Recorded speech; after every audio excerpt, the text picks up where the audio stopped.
Assalamualaikum warahmatullahi wabarakatuh.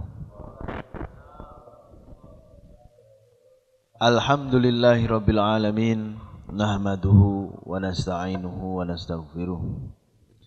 Wa na'udzu billahi min sururi anfusina wa sayyiati a'malina. May yahdihillahu fala mudhillalah wa man yudlil fala hadiyalah.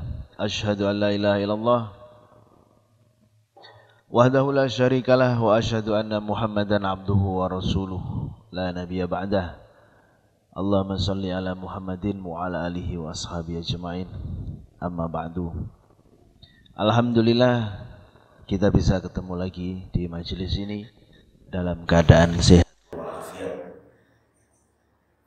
Teman-teman sekalian yang dirahmati Allah, kita melanjutkan bagian-bagian akhir dari Sirah Nabawiyah, di mana pada pertemuan yang lalu kita sudah membahas tentang penaklukan kota Mekah atau Fathu Mekah, di mana Rasulullah SAW dan kaum muslimin setelah meninggalkan Mekah selama kurang lebih 8 tahun dalam keadaan terusir, dalam keadaan dihina-hina. Setelah 8 tahun kemudian beliau kembali dalam keadaan berjaya, bahkan menguasai, menaklukkan Makkah, kota yang mengusirnya dahulu. Di kota Makkah tersebut, pada hari-hari penaklukan kota Makkah itu, hampir semua orang yang ada di Mekah semuanya memeluk agama Islam, tunduk kepada Rasulullah. Namun ada beberapa kabilah yang menentang, jadi tidak mau tunduk kepada Nabi. Mereka itu berusaha untuk menggalang pasukan dan ingin menyerang Mekah, ingin merebut kembali Mekah dari kekuasaan kaum muslimin. Di antaranya ada Bani Thaqif, ada Hawazin, dan kabilah-kabilah yang lainnya. Kabilah-kabilah yang tidak mau tunduk dan tidak mau masuk Islam.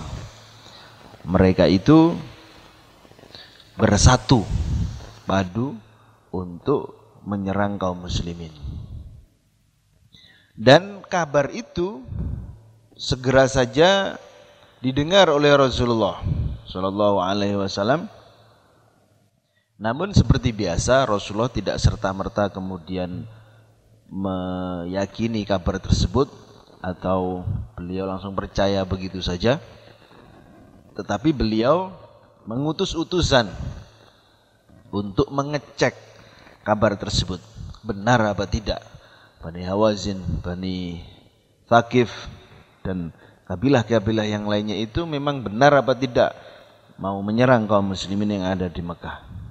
Beliau mengutus Abdullah bin Abi Hadrat al-Aslami untuk mengklarifikasi berita tersebut. Dan setelah Abdullah bin Abi Hadrat itu menyelidiki keadaan dari bani-bani tersebut, memang dia melihat pergerakan mereka begitu nyata. Mereka mengumpulkan pasukan, mereka memikirkan strategi untuk melawan orang Islam. Di antaranya mereka mengajak seluruhnya, anak-anak, wanita-wanita diajak, dan seluruh harta bendanya hendaknya dibawa. Itu di antara persiapan mereka di dalam menyerang kaum muslimin. Dan berita itu disampaikan pula oleh Abdullah bin Abi Hadrat kepada Rasulullah sallallahu alaihi wasallam bahwa memang benar kabar itu. Bani Saqif, Bani Hawazin itu hendak nyerang kita. Maka seperti biasa Rasulullah SAW beliau mendahului menyerang mereka. Bahkan ketika Rasulullah dikabarkan Nabi, mereka itu membawa ghanimah, membawa harta yang begitu banyak. Karena seluruh pasukan diwajibkan bawa hartanya. Nanti kita terangkan kenapa kok disuruh bawa harta semuanya itu. Lalu katanya Rasulullah, tilkal ghanimah lil muslimin yaumal ghad atau kama qala insyaallah. Katanya Rasulullah, itu ghanimah akan jadi milik orang muslim besok. Katanya beliau begitu. Jadi seakan-akan sudah mengisyaratkan bahwasanya besok itu akan menang. Tetapi itu sebuah kemenangan yang sulit, bukan kemenangan yang mudah begitu saja. Meskipun jumlah kaum muslimin sudah sangat banyak sekali. Di dalam persiapan peperangan tersebut, Rasulullah SAW karena beliau kan dari Madinah ke Mekah, dan beliau tidak siap untuk berperang, sehingga beliau meminjam 100 baju besi dan perlengkapannya untuk dipakaikan kepada kaum muslimin, pasukan kaum muslimin dari Safwan bin Umayyah. Safwan bin Umayyah itu bukan orang Islam, masih musyrik saat itu.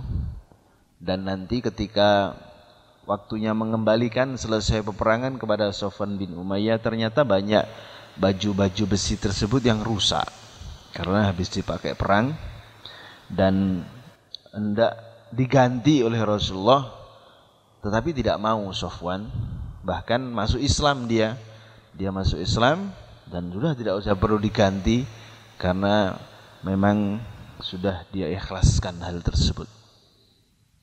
Itu di antara persiapan Rasulullah.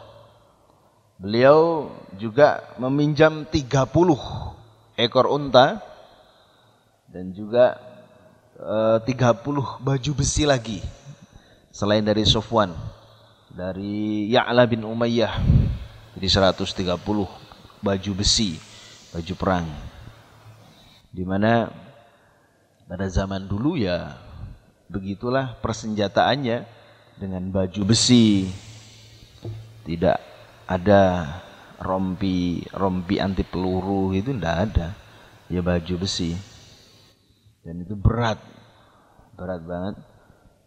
Kemudian Rasulullah mengumpulkan pasukan sebanyak, beliau mendapatkan pasukan sebanyak 12.000 pasukan kaum muslimin. Sebenarnya yang 10.000 itu dari Madinah, yang 10.000 itu bawaan dari Madinah yang ikut dalam Fathu Mekah. Nah yang 2.000 itu baru, orang-orang yang baru masuk Islam dari penduduk Makkah. Kan itu baru beberapa hari saja. Jadi ya imannya belum begitu kuat, baru 2 hari atau baru sehari masuk Islam, atau baru beberapa jam masuk Islam, sudah ikut perang gitu. 12.000. Sehingga kebanyakan dari penduduk Mekah itu orang-orang yang masih baru mu'allaf istilahnya, baru masuk Islam. Tapi banyak di antara mereka orang-orang yang menjadi pembesar Mekah, pemuka Mekah. Nah, dengan 12.000 inilah Rasulullah kemudian menuju kabilah-kabilah tadi itu yang berkumpul. Namun nanti beliau dan kaum muslimin sudah dihadang di daerah yang bernama Hunain. Sehingga perangnya nanti di Hunain itu. Dan perangnya disebut dengan Perang Hunain. Itu pada tahun 8 Hijrah. Ya bareng dengan adanya Fathu Mekah itu. Fathu Mekah 8 Hijriah. Dan perang Hunain itu hanya beberapa hari ketika Rasulullah sampai di Mekah. Jadi persiapannya itu minim sekali, hanya beberapa hari persiapannya. Ya persiapan yang dibawa dari Madinah itu. Besok perang, ya gitu aja gitu ya. Besok perang, kayak mungkin kalau kita sekarang itu ya sama sekali nggak ada persiapan itu. Besok perang langsung berangkat gitu aja. Beda dengan perang-perang sebelumnya yang ada waktu sampai seminggu, 2 minggu atau bahkan 1 bulan untuk mempersiapkan. Ini perang Hunain ini tiba-tiba begitu saja. Nah, berangkatlah Rasulullah dengan 12.000 pasukan itu menuju Hunain, menuju Bani Thaqif. Nah, melihat pasukan yang begitu besar ya, orang-orang muslim sendiri melihat temannya kok banyak gitu. Ini adalah pasukan terbesar yang pernah dihimpun oleh Rasulullah di dalam peperangan, dari seluruh peperangan beliau. Ini yang terbesar.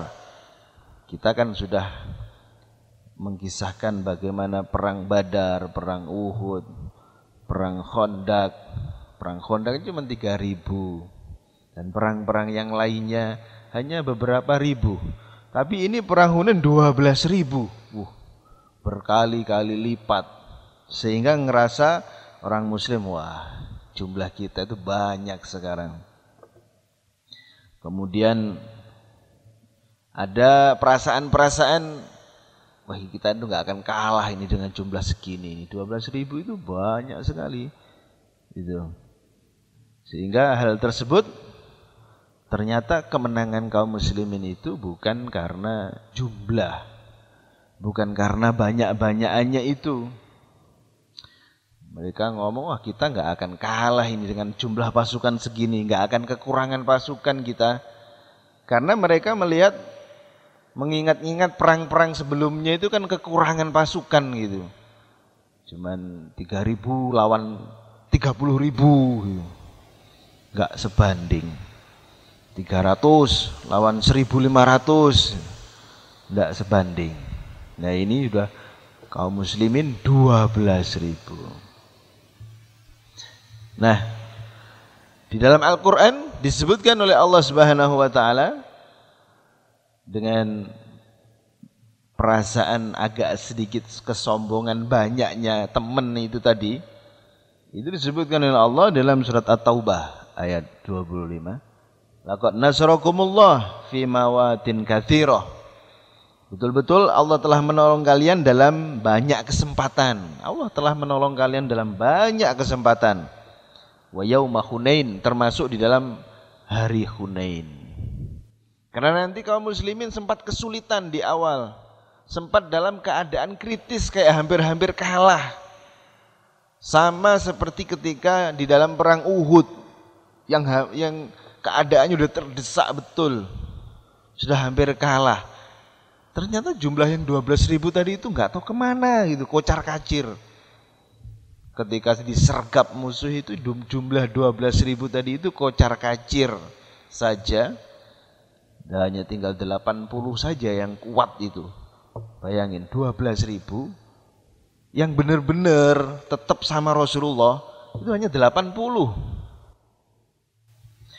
Jadi jumlah itu sama sekali tidak bisa dijadikan sebagai acuan kemenangan, acuan kekuatan. Ya, id a'jabatkum kathratukum. Ingatlah ketika di Hunain itu, ketika kalian terheran-heran dengan banyaknya jumlah kalian. Falam tughni ankum syai'a, kata Allah. Namun jumlah itu ternyata sama sekali tidak berguna bagimu. Wa dhaqat 'alaihimul ardu, dan bumi terasa sempit bagimu, sempit karena dikepung di mana-mana. Bima rahubat tsumma walaitum mudbirin. Sempit bagi kamu dan kalian lari tunggang langgang, kata Allah Subhanahu wa taala. diabadikan bagaimana peperangan tersebut oleh Allah, dan juga digambarkan bagaimana suasana hati kaum muslimin ketika berangkat. Ketika berangkat suasana hatinya bagaimana? Yaitu tadi, wah banyak kita, banyak enak. Nah, kemudian juga diceritakan bagaimana ketika sudah disergap musuh, jadi ciut hatinya dan merasa sempit, wah kemana ini? Lari akhirnya, lari. Itu ayat tentang bagaimana perasaan kaum muslimin di dalam perang Hunain itu melihat banyaknya jumlah mereka.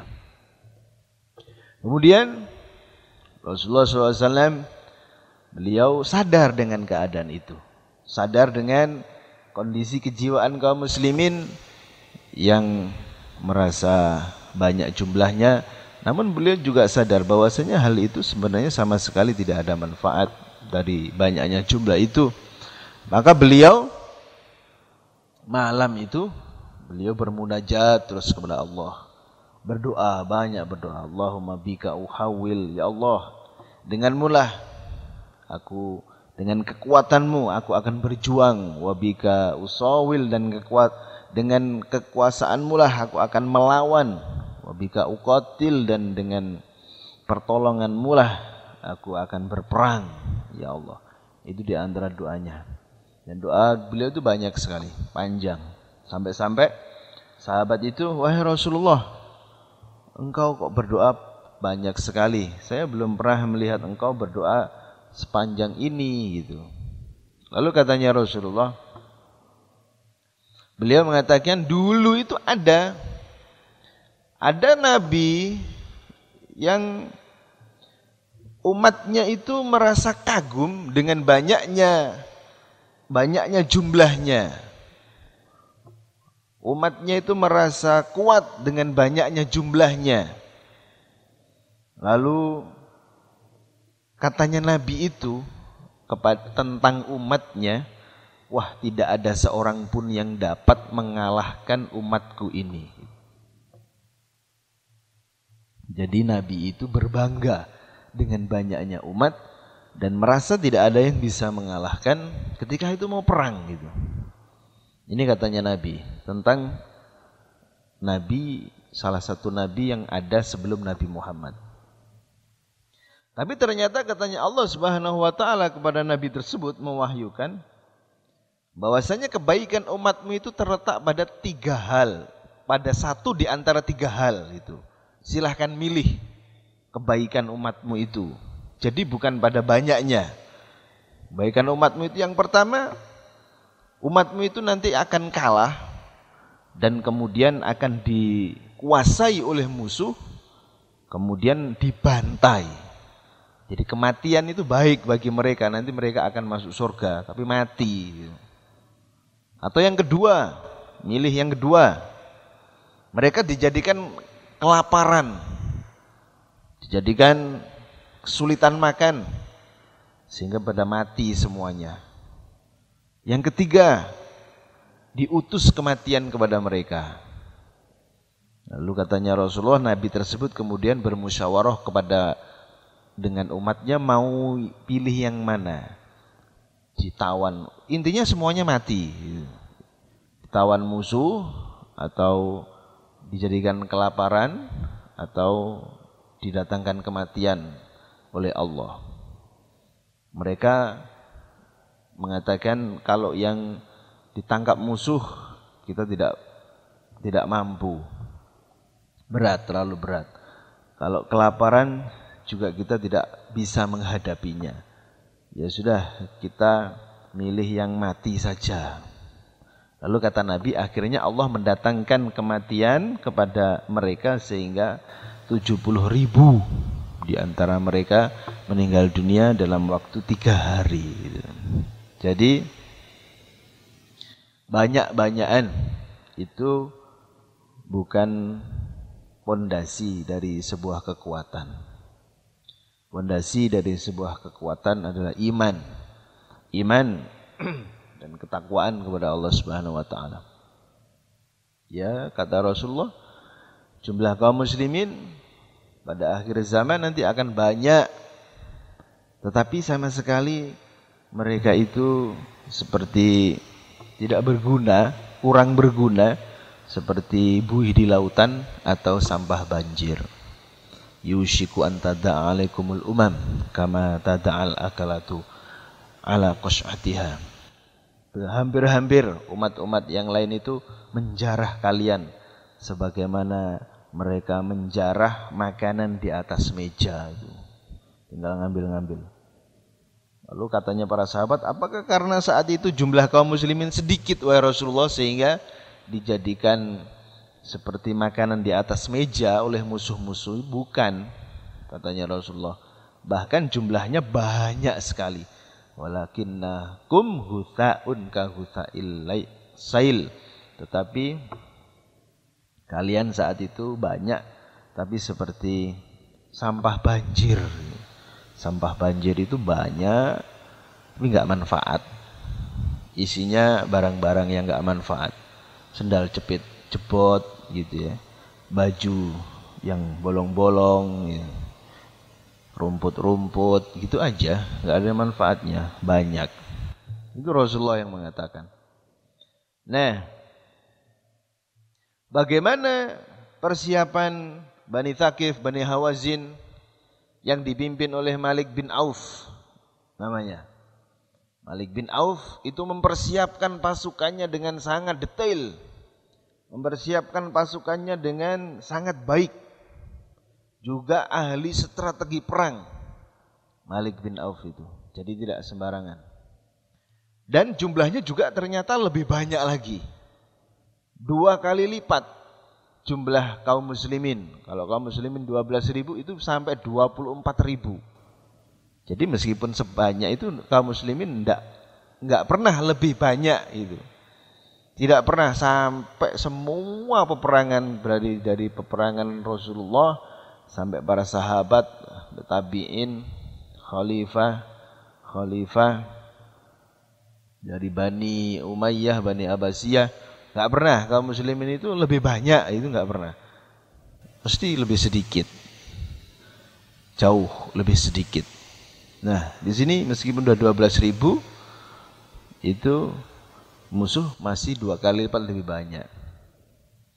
Tapi kan kaum muslimin ya normal berpikir ya, kita pun juga secara logika akan berpikir kalau dulu saja di perang Badar 300 ngelawan 1.000 kita menang.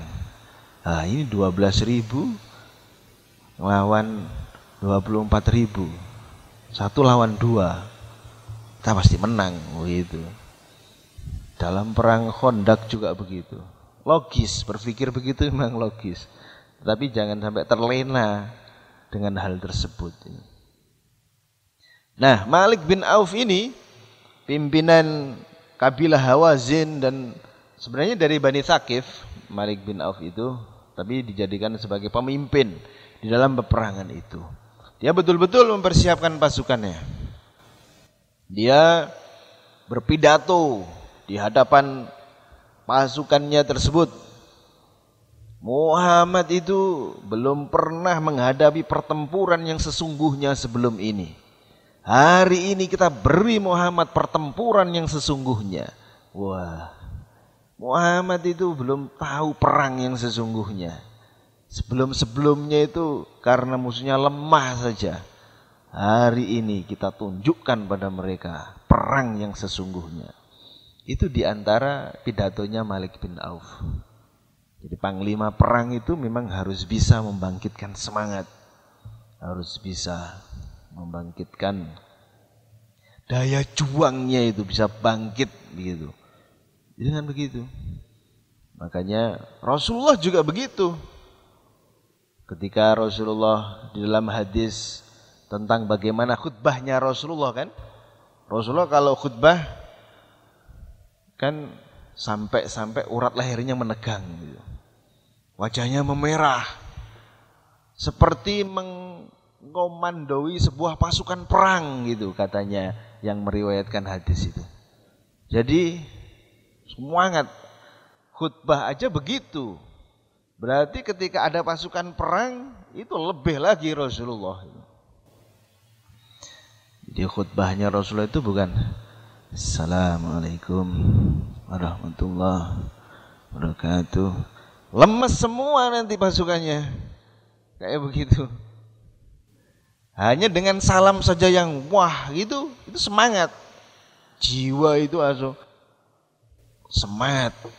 Takbir, Allahu Akbar. Bagaimana kayak siapa itu presiden Chadnya itu ya, presiden Chadnya itu Ramzan Kadyrov itu, jenggotnya kayak saya gitu. Iya presiden dan pasukannya semuanya berjenggot pasukannya, Chadnya itu Allahu Akbar itu. Ribuan pasukannya juga takbir Allahu Akbar. Luar biasa. Cuman dengan takbir gitu saja sudah langsung meningkat.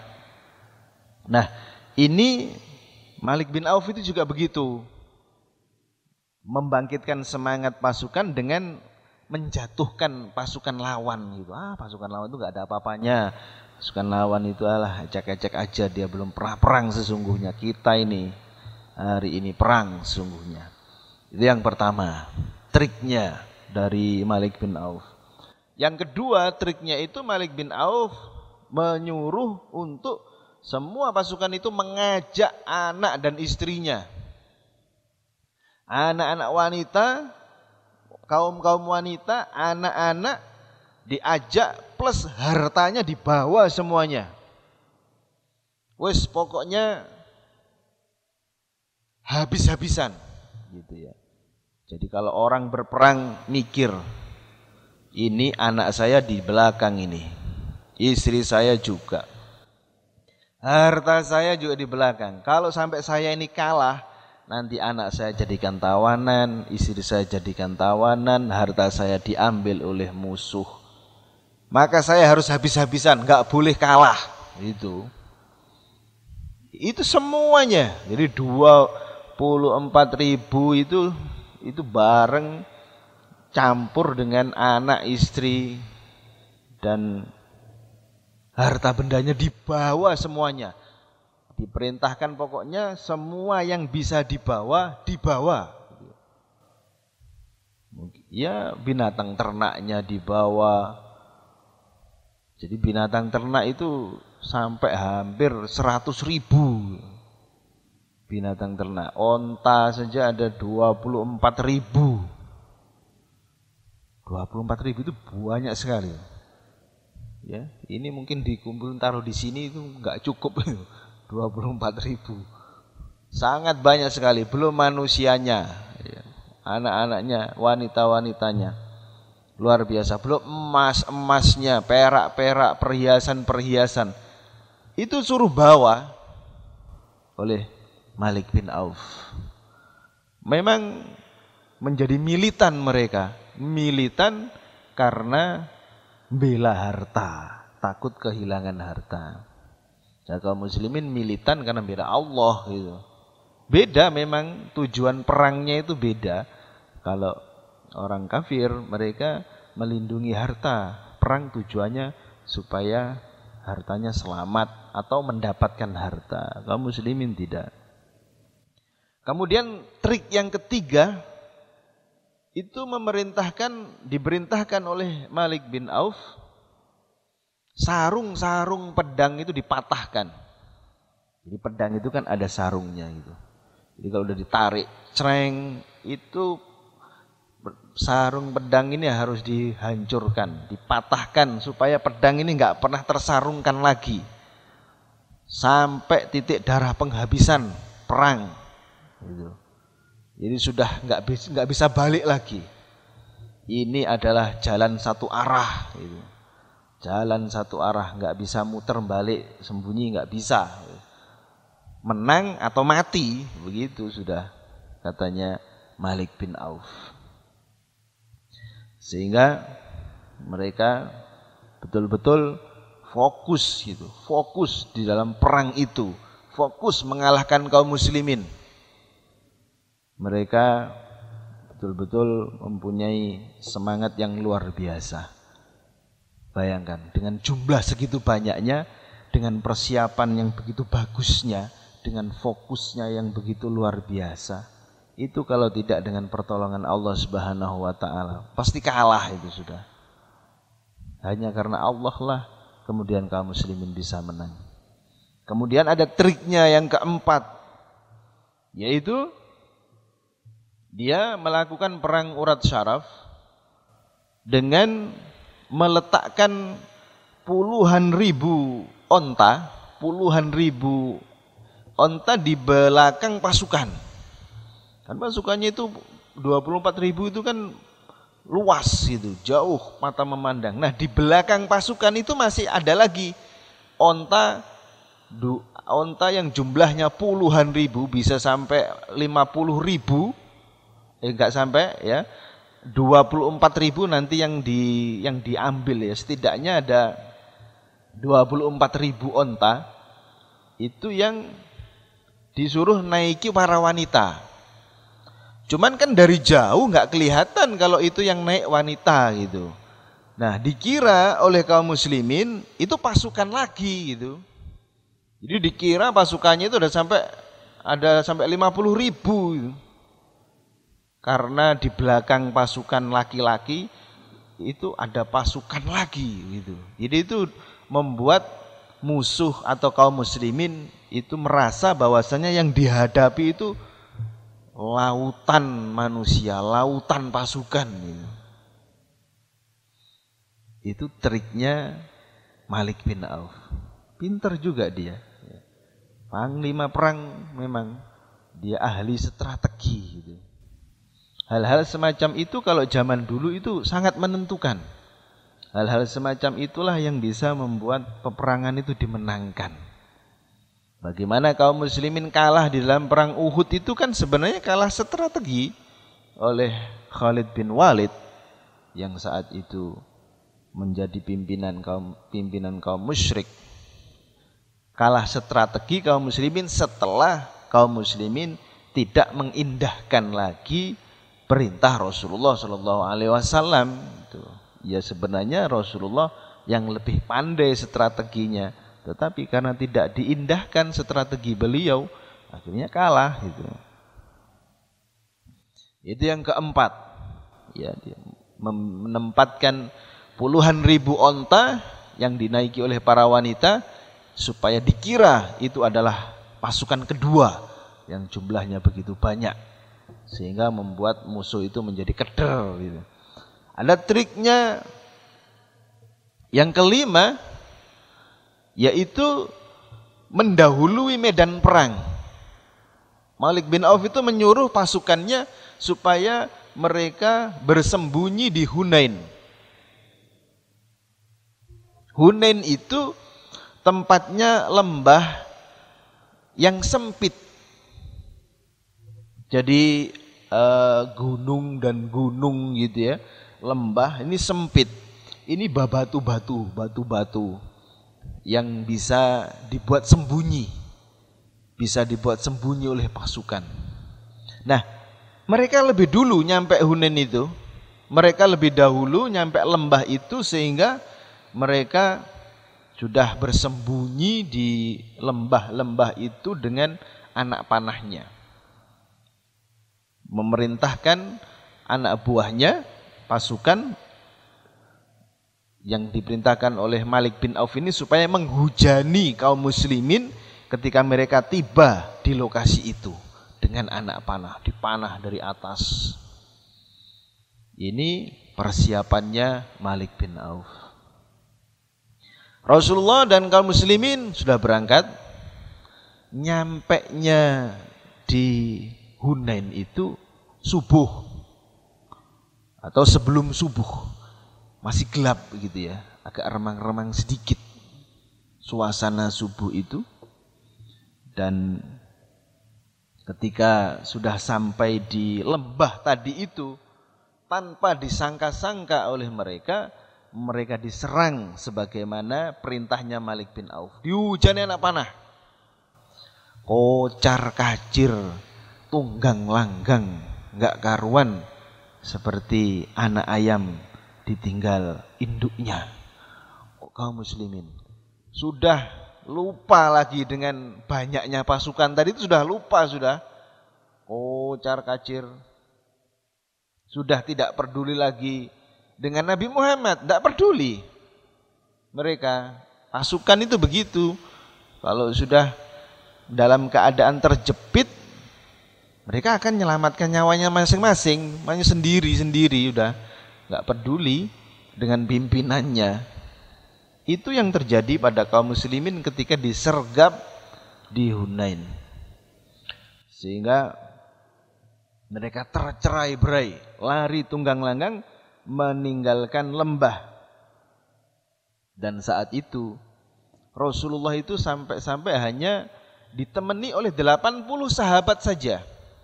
Ini juga 80 sahabat yang dari Madinah, semuanya 80 ini. Yang 2000 yang dari Mekah tadi enggak tahu udah kemana. Orang barusan masuk Islam kan gitu. Kan belum ada ikatan sama sekali.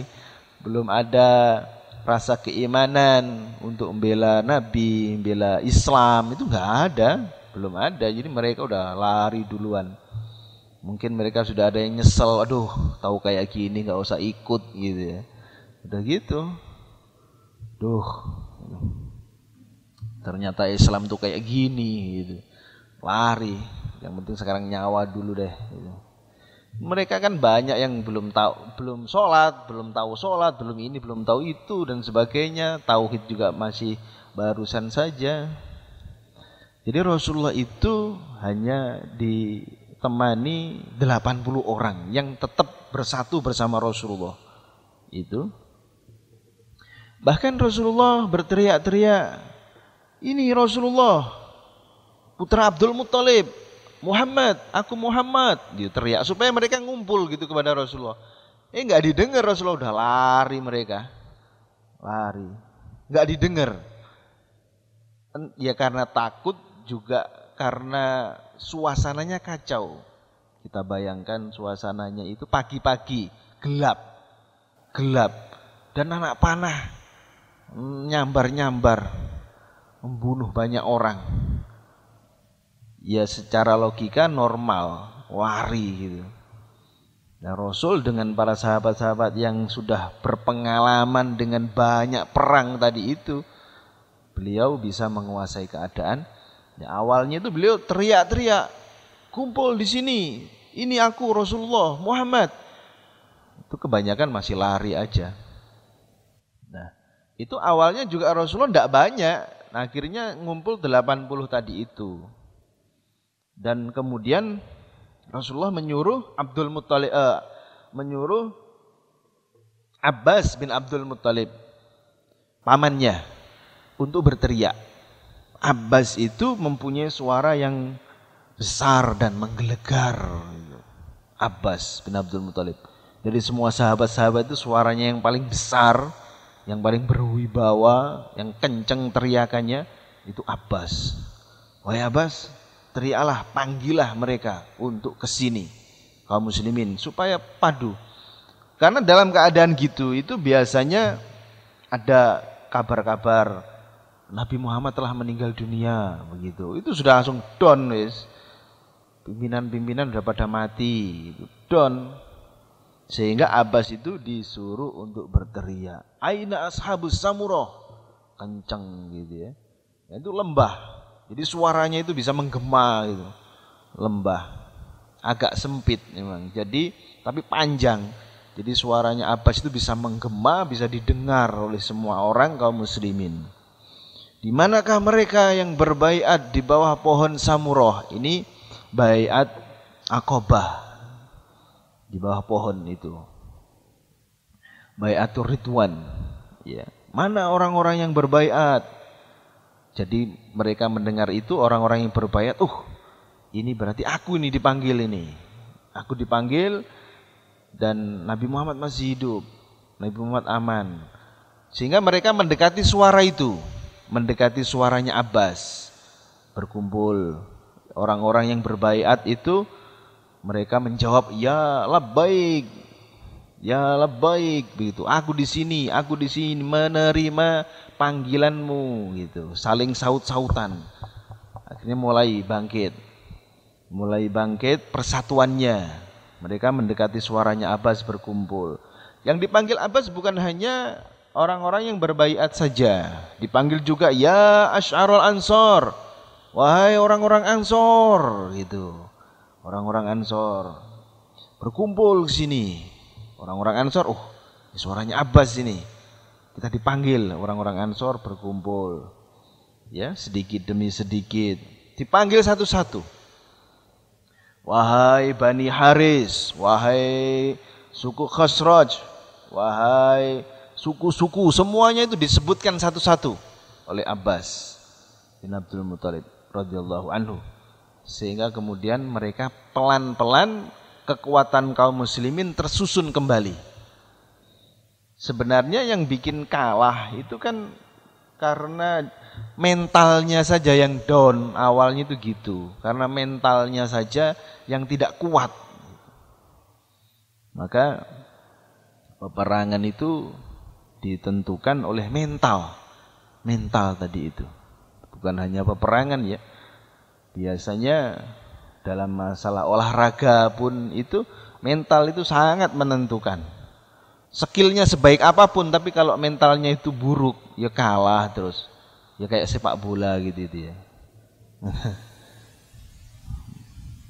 Meskipun pelatihnya itu siapa? Jose Mourinho gitu ya misalkan. Kesebelasan Persewangi gitu misalkan ya. Persatuan Sepak Bola Banyuwangi. Antum nggak pernah tahu ya? Ada Persatuan Sepak Bola Banyuwangi. Tapi karena mentalnya tadi itu belum begitu kuat dan juga skillnya belum begitu kuat, jadi masih di divisi 2 atau divisi 3 atau nggak tahu ya, pokoknya ada sebenarnya. Nah, jadi mentalnya kaum muslimin saat itu sudah mulai kuat, sudah mulai terbentuk, sehingga kemudian mereka berkumpul lagi di sekeliling Rasulullah. Tapi sebagian besar juga sudah sebagian itu sudah ada yang pulang gitu. Pulang. Jadi 12.000 tadi itu enggak ngumpul lagi semuanya enggak. Ya pada akhirnya toh yang perang ya enggak banyak juga akhirnya. Karena udah pada pulang. Nah, dengan pasukan tersisa itu pun itu menang kaum muslimin. Enggak sampai 12.000 lagi, enggak tahu, enggak terhitung ya di dalam buku kitab sejarah tinggal berapa itu enggak terhitung gitu. Tapi yang jelas sudah jauh berkurang, mungkin setengahnya lebih. Tidak sampai 12.000 lagi yang perang. Sehingga saat itu akhirnya terjadilah peperangan secara wajar gitu ya. Peperangan secara wajar ketika keadaan sudah agak terang. Sudah agak terang dan sudah jelas musuh terlihat dan teman juga sudah terlihat. Kembali keadaan semuanya terkendali, barulah perang. Kata Rasulullah, hada hina hamyal watish, ini keadaan perang sedang memanas ini. Maka Rasulullah memungut kerikil-kerikil. Lalu dilemparkan ke arah orang-orang kafir tadi itu. Sambil beliau mengatakan, syahatil wujuh, ini wajah-wajah yang buruk. Wajah-wajah yang diburukkan oleh Allah Subhanahu wa taala. Sehingga orang-orang yang terkena kerikil atau tanah-tanah tadi itu, mereka menjadi kemasukan tanah, matanya tadi itu sulit untuk melihat. Dan kemudian mereka mulai kalah, ya, mereka mulai mundur setelah pertempuran itu agak siang, sudah mulai sekitar jam 9, jam 10 gitu itu. Ya, mereka sudah mulai terpukul mundur.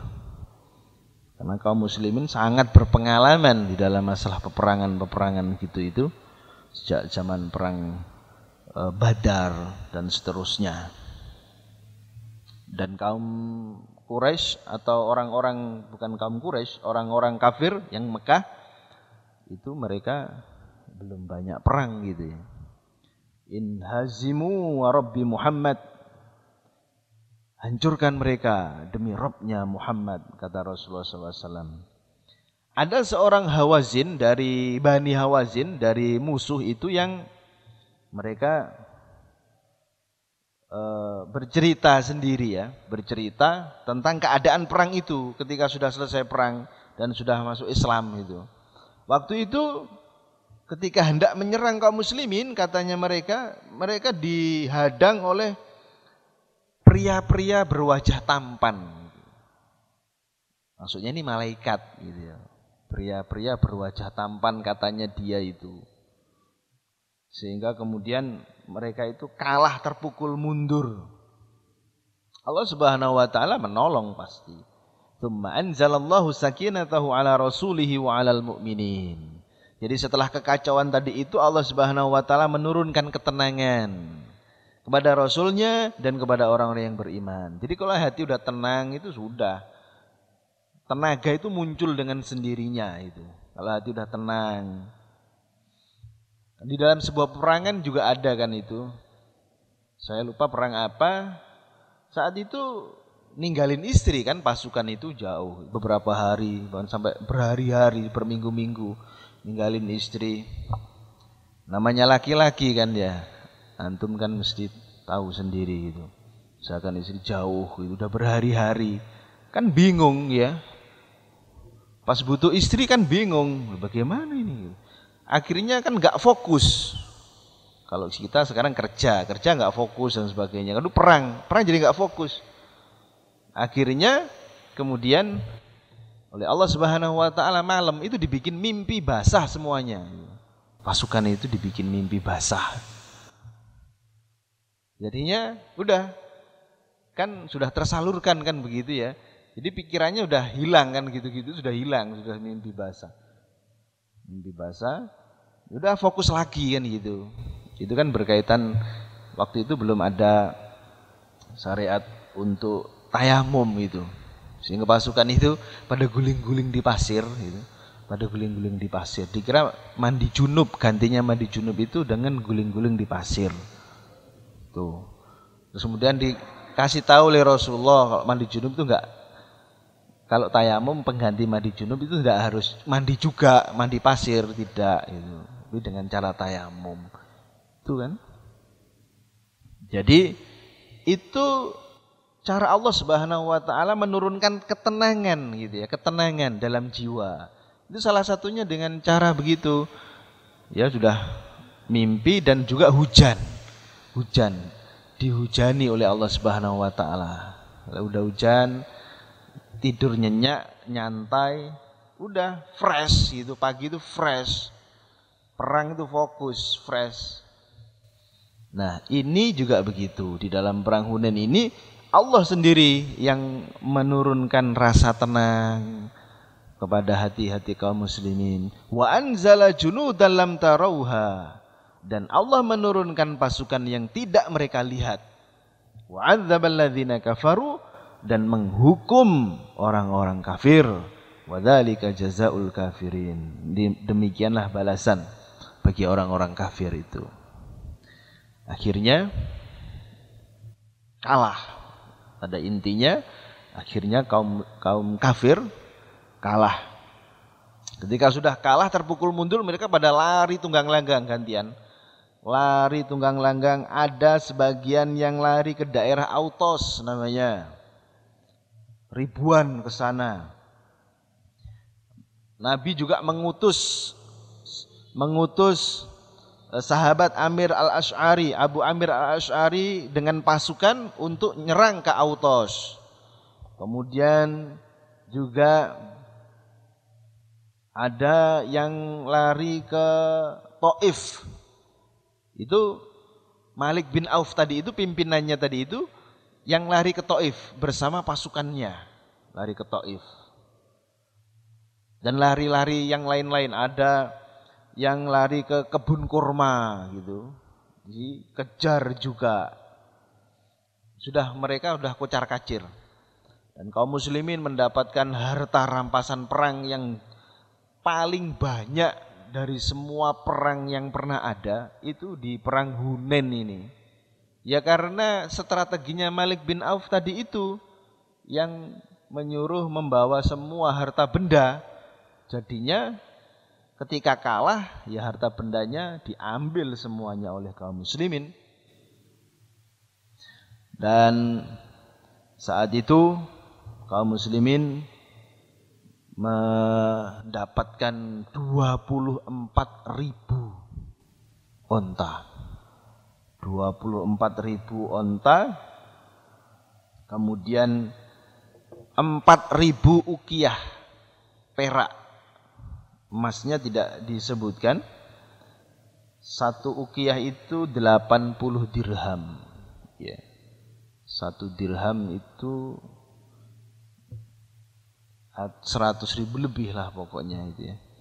Intinya itu sangat banyak, miliaran emas. 4.000 uqiyah itu belum emasnya. Kambing itu ada 40.000 kambing. Kan orang Arab memang mereka itu para peternak. Jadi punya onta 100 itu udah biasa saat itu ya. Kambing ribuan itu biasa. Beda sama kita di sini punya kambing 5 aja udah banyak banget. Jarang udah punya kambing sampai puluhan itu jarang. Tapi kalau di Arab bahkan kalau peternak sekarang pun ya jumlahnya ya banyak, ya ribuan mereka punya. Ya itu suruh bawa kan sama Malik bin Auf, ya sudah kan dibawa itu kambing sebanyak itu, ya diambil ketika kalah sama kaum muslimin. Ghanimah tadi itu. Diambil dan mereka lari kocar-kacir dan ditawan. Wanita-wanita tadi itu ditawan oleh kaum muslimin. Ditawan, nanti keluarganya boleh nebus dengan membayar, menebusnya itu. Nah, di antara tawanan itu ada namanya Syaima binti Al-Harith As-Sa'diyah. Ada As-Sa'diyah. Ini berarti dari suku Sa'ad, suku Sa'diyah. Suku yang dulu Nabi Muhammad pernah disusui oleh Halimah As-Sa'diyah. Nah, Syaima binti Al-Harith ini adalah saudari sepersusuan Rasulullah Shallallahu Alaihi Wasallam. Dulu kan, ya masih ingat nggak tahu berapa tahun yang lalu itu ya, ketika Rasulullah disusui oleh Halimah, itu Halimah punya anak juga, putri yang seumuran dengan Rasulullah, yang sama-sama menyusu kepada Halimah, yang satu anaknya sendiri, yang satu Nabi. Itu tumbuh bersama, Nabi bersama Syaima ini tumbuh bersama, ya main-main bersama. Dan ketika di dalam perang Hunain ini Syaima jadi tawanan. Jadi sepertinya Nabi setelah itu tidak pernah ketemu lagi gitu ya. Nggak mungkin kayak kita kan ngunjungi gitu ya. Aduh nggak sempet kalau Nabi ngunjungi, ketemu saudari itu. Jadi ketemunya ketika perang Hunain itu. Saat itu Syaima ngomong bahwasanya kamu itu adalah saudara saya gitu. Apa buktinya katanya Nabi Muhammad. Lalu Syaima itu menunjukkan, dulu kamu itu ketika main-main sama aku, kamu itu menggigit pundakku katanya. Namanya anak kecil ya. Nabi Muhammad masih kecil, main-main sama saudarinya, itu menggigit pundaknya itu sini. Wallahu a'lam, mungkin sampai berdarah sehingga bekas gigitan itu masih ada gitu. Dan ketika ditangkap itu buktinya, kamu dulu pernah gigit aku di pundakku, ini masih ada, itu diperlihatkan. Namanya saudari itu kan mahram udah ya, seperti adik sendiri, jadi nggak apa-apa gitu, ditunjukkan. Jadi ajak masuk ke tenda Rasulullah gitu sendiri. Wah, setelah itu dimuliakan oleh Rasulullah SAW karena saudari beliau, dan dikembalikan ke daerah Sa'diyah, Sa'ad itu dengan diantar oleh sahabat dengan penuh kemuliaan.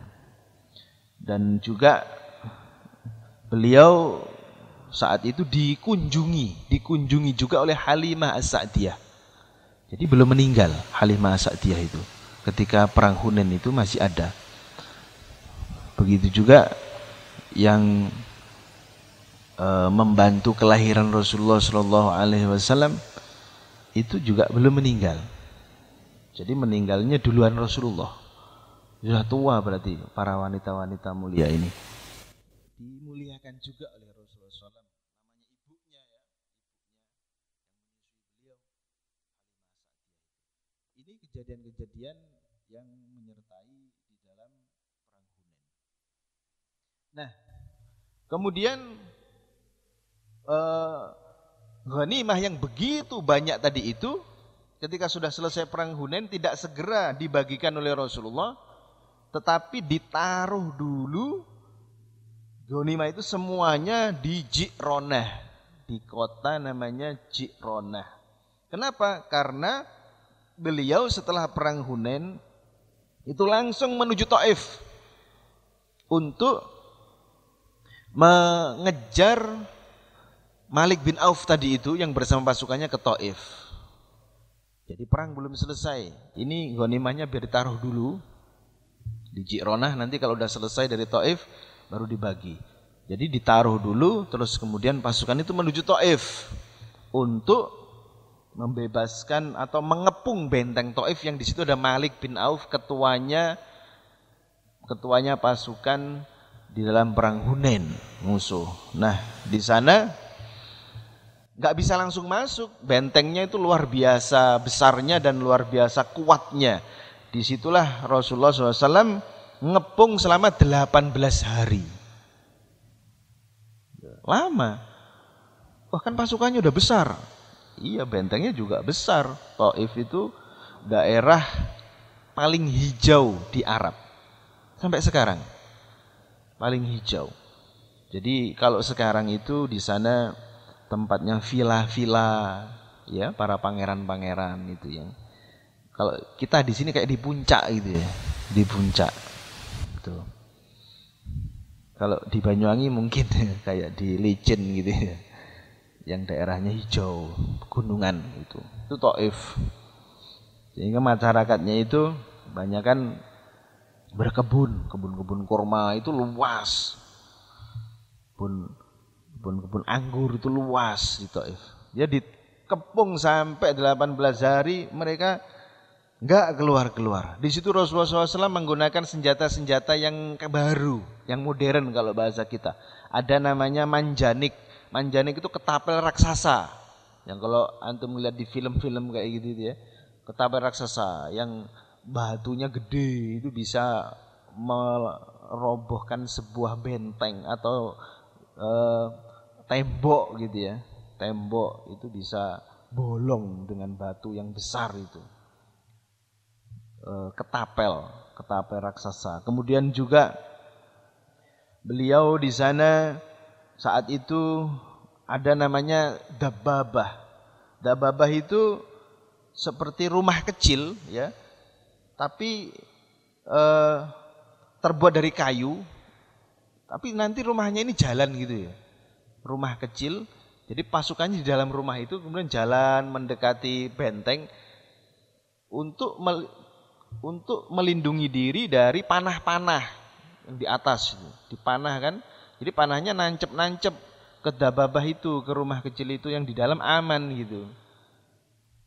Kalau tanpa itu ya bisa kena anak panah gitu. Sehingga mendekati itu. Itu alat-alat yang ada di film-film itu pernah Rasulullah pakai kayak gitu juga gitu. Dan itu zaman dulu memang ya sudah umum gitu digunakan, bukan hanya dari bangsa Arab saja.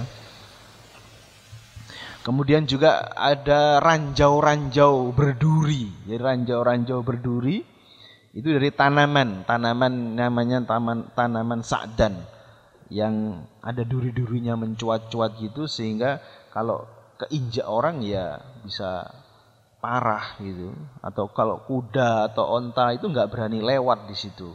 Itu persenjataan yang digunakan oleh Rasulullah dan kaum muslimin. Kemudian ketika Rasulullah itu melihat ada satu orang kaum muslimin yang terbunuh karena dipanah oleh musuh, beliau marah, kemudian dan gak keluar-keluar, beliau menyuruh untuk membakar kebun. Ya, membakar kebun anggurnya itu. Kebun anggur mereka yang sangat mereka sayangi itu. Ini salah satu strategi saja. Pokoknya kalau nggak keluar kita bakar gitu. Akhirnya dibakar betulan. Akhirnya mereka melas-melas, tolong jangan dibakar ya. Kebunnya itu kan bagus-bagus itu. Dibakar. Tapi yang keluar masih sedikit. Kebanyakan masih di dalam. Bahkan Rasulullah kemudian menyerukan supaya para budak yang keluar itu nanti akan dibebaskan. Tidak jadi budak lagi, akan merdeka. Banyak budak-budak yang keluar akhirnya dimerdekakan oleh Rasulullah. Dan kemudian Rasulullah itu kok sampai 18 hari nggak keluar-keluar, sampai kapan ini gitu ya. Akhirnya beliau bermusyawarah dengan Naufal bin Muawiyah. Ini juga ahli strategi, dan Naufal ini yang tahu betul bagaimana kondisi di dalam benteng Taif itu. Katanya Naufal kepada Rasulullah, Rasul, mereka itu ibarat musang yang bersembunyi di balik batu. Kalau kamu nunggu, maka engkau dapat nangkap dia. Nggak tahu keluarnya kapan, tapi kalau ditunggu terus ya dia akan keluar, tapi nggak tahu kapan. Tapi kalau kamu tinggalkan, dia tidak akan ganggu lagi sudah. Dia nggak akan ganggu, kalau ditinggalin dia nggak akan ganggu. Tapi kalau mau nunggu, ya dia akan keluar, cuman nggak tahu kapan. Nah akhirnya Rasulullah mendengar jawaban itu, udah pulang saja kalau begitu, karena toh mereka nggak akan ganggu lagi. Umar atau sahabat-sahabat, Nabi, kita belum ngalahin mereka kok kita udah pulang gitu. Katanya Nabi, kalau emang kamu mau, ya udah serang aja sendiri, katanya Nabi begitu. Jadi akhirnya kemudian kaum muslimin nyerang. Ya, nyerang. Itu serangan pertama setelah 18 hari kan, nunggu terus kan, bahaya keadaan. Nyerang. Nyerang ternyata banyak yang luka-luka.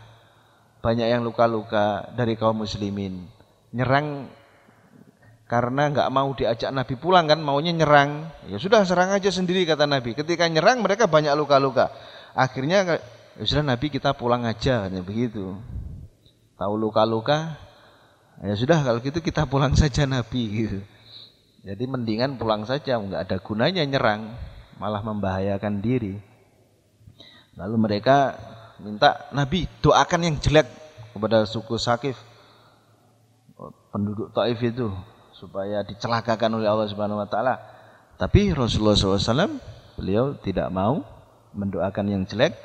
Beliau malah berdoa, ya Allah berilah hidayah kepada Bani Sakif dan datangkan mereka kepadaku, datangkan mereka kepadaku. Akhirnya nanti ketika selesai pembagian ghanimah, itu mereka datang kepada Rasulullah, ya, menyerahkan diri dan masuk Islam gitu ya. Jadi nggak perlu perang sebenarnya itu. Bani Sakif. Nah, jemaah sekalian dirahmati Allah Subhanahu Wa Taala, udah sejam lebih ini. Jadi kemudian pembagian ghanimah ya dibagi oleh Rasulullah SAW. Pemimpin-pemimpin tadi itu yang baru masuk Islam, pemimpinnya itu diberi 100 onta masing-masing. 100 onta. Ada yang ribuan kambing. Satu onta 15 juta, bayangin. Kalau sekarang ya 100, 1,5 miliar, iya. 1,5 miliar. Enak, langsung masuk Islam, langsung kaya gitu ya. Ya langsung beli mobil baru gitu sekarang. Rumahnya baru. Padahal di perang nggak ngapa-ngapain itu, nggak ngapa-ngapain. Allahu Akbar, cuman gitu doang gitu. Belakang, Allahu Akbar, dapat 1,5 miliar. Itu kan tadi 24.000, jadi masing-masing 100 itu yang dapat juga banyak gitu. Nah, diutamakan yang mu'alaf itu dikasih banyak-banyak oleh Rasulullah. Dan Nah, tapi orang-orang Ansor itu tidak diberi sama Rasulullah SAW gitu. Akhirnya mereka itu kasak kusuk, ya wajar namanya manusia ya. Itu baru masuk Islam udah dikasih banyak sekali. Kita ini yang udah Islam lama kok malah nggak diperhatiin gitu ya. Kita nggak dikasih. Gitu. Kasak kusuk mereka, nggak suka dengan hal itu, dan hal itu kemudian didengar oleh Rasulullah SAW, dikumpulin oleh Rasulullah, diajak bicara, diceramai oleh Rasulullah. Ya ma'syarul ansor, wahai orang-orang Ansor. Intinya Rasulullah itu, apakah kalian itu tidak rela orang-orang itu pergi dengan membawa dunia, sementara kalian pulang membawa serta Nabi Muhammad SAW itu, ya, mereka bawa seneng-seneng bawa dunia, seneng-seneng dapat duit banyak, seneng-seneng itu. Tapi orang Ansor pulang ke Madinah dengan bersama Rasulullah masih selamat, masih aman. Itu ceramah Rasulullah itu betul-betul mengena di hati kaum Ansor, betul-betul menghunjam di hatinya. Mereka udah, kami ridho, kami ikhlas, setelah itu sambil nangis-nangis mereka. Enggak peduli sudah dengan ghanimah itu, udah enggak peduli. Kami ridho, kami ikhlas, kami senang pulang bersama Rasulullah SAW. Wah, itu. Jadi kecintaan, kalau sudah kecintaan sama Rasulullah itu melebihi kecintaan dengan harta itu semuanya. Awalnya memang iya ada perasaan-perasaan gitu, tapi kemudian dijelaskan oleh Rasulullah, mereka itu menjadi sadar, orang-orang Ansor itu. Harta itu sepele aja, itu sepele aja. Yang luar biasa itu adalah iman. Tapi bagi orang mu'alaf itu luar biasa. Mereka jadi seneng gitu ya. Wah enak di Islam gitu. Kita baru masuk Islam aja udah dapat segini. Iya. Ya udah. Ya jangan semoga ada perang lagi. Rasul itu gitu, ada orang minta Muhammad minta kambing, mintanya kambing gitu. Kan minta mungkin kalau kita minta 1.000, 2.000, 5.000, 10.000, itu minta kambing, Oh iya, sana ambil semuanya katanya Nabi Muhammad. Ada 5 atau berapa, suruh ngambil semuanya, dia ambil semuanya juga.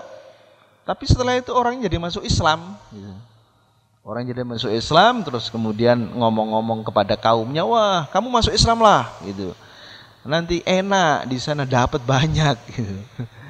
Itu nggak masalah Nabi Muhammad begitu. Ya untuk dakwah itu begitu. Ya jadi kalau misalkan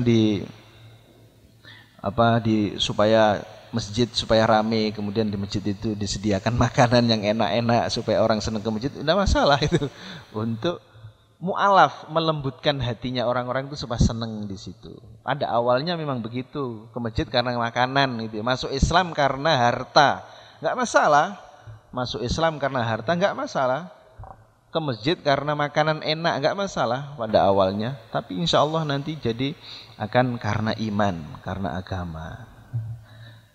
Ini yang bisa kita sampaikan. Jadi setelah itu Rasulullah SAW pulang lagi ke Madinah, dan ini menjadi akhir-akhir dari perjalanan sirah nabawiyah. Allahu a'lam, mungkin dua pertemuan lagi.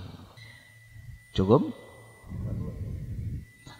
Baik, alhamdulillah kita bisa menyelesaikan kajian kita pada sore hari ini, dan semoga kita bisa menyelesaikannya sampai hatam. Ya, nggak tahu beberapa pertemuan lagi insyaallah, dan kita berdoa semoga kita bisa istiqomah dan kita selalu mendapatkan perlindungan dari Allah Subhanahu wa taala. Wa akhiru da'wana alhamdulillahirabbil alamin. Wassalamualaikum warahmatullahi wabarakatuh.